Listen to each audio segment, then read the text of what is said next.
Ngồi khâu cái này cái nhớ ngày nhỏ hay ngồi vá mùng này nha.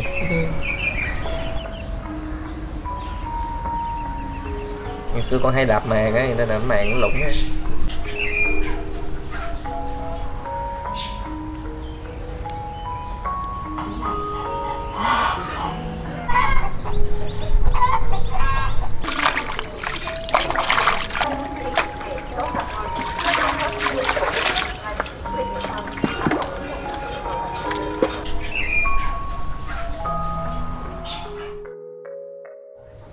Cái này không biết nhưng mà hôm qua mới xuất hiện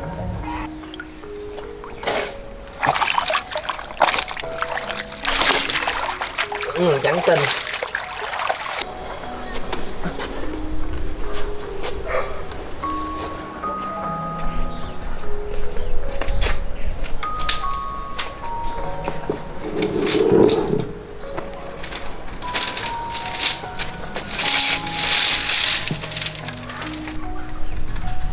Giờ này là chuẩn bị đi thả bó, là chuẩn bị có tép nhiều rồi nha.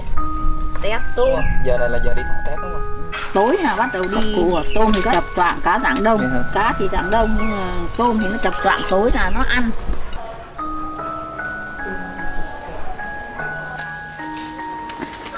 Rồi mẹ cho con một cái nẹp nha. Tí mẹ có đi cắt bó chung với con không? Thôi chúng mày đi, tao ở nhà rồi hả các thứ linh tinh. Đi cho vui. Mỏi chân không đi.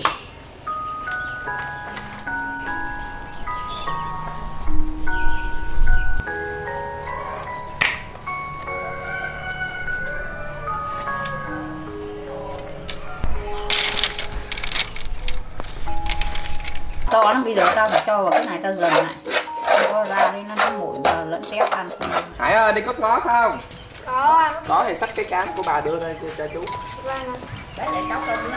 Vậy thôi cầm luôn đi, con cầm luôn.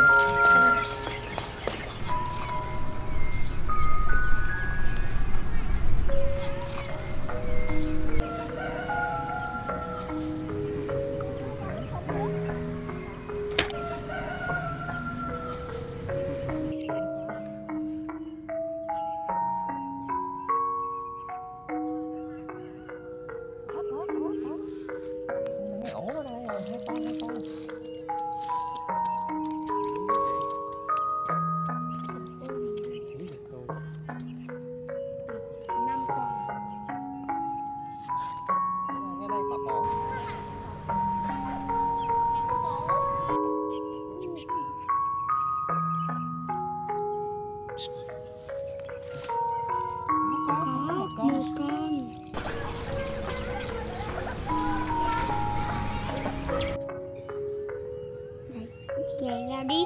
Nghĩ ra cái con này.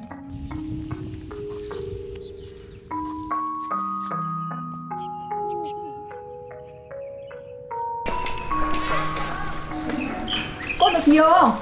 Được khoảng 20 con thôi mẹ ạ, hôm nay không được nhiều. Hôm nay nó lạnh trời nữa mà.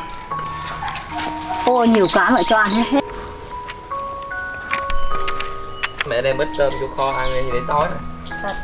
Không có tối. Bữa cơm cũng được nha. Tính kho mấy con tôm nhưng mà trời tối là đi hái cải thì xong rồi bít tôm ăn rồi.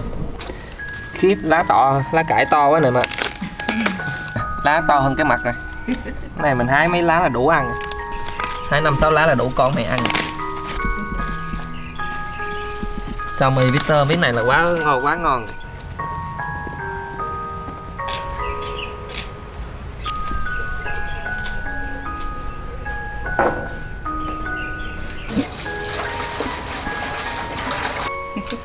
Cất ở nhà mì xong rồi cất ở cả ngoài nữa. Tôm mới cất nó còn nhảy tưng tưng. Nhảy tưng tưng.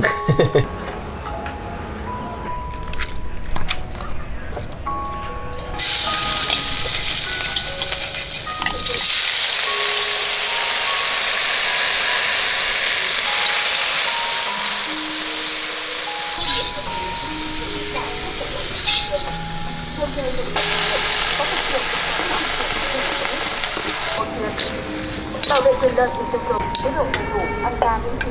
Đây là chuyên viên đặc biệt là 2012, nội diện ngoại phương án hướng dẫn quy trình lấy bảo quản mẫu dạng thực tế, một một tám hai câu 12 nội chuyện ngoại trừ hàng ngày cho con hoặc 0865 cho con hoặc 0865 201 001 thuộc văn phòng.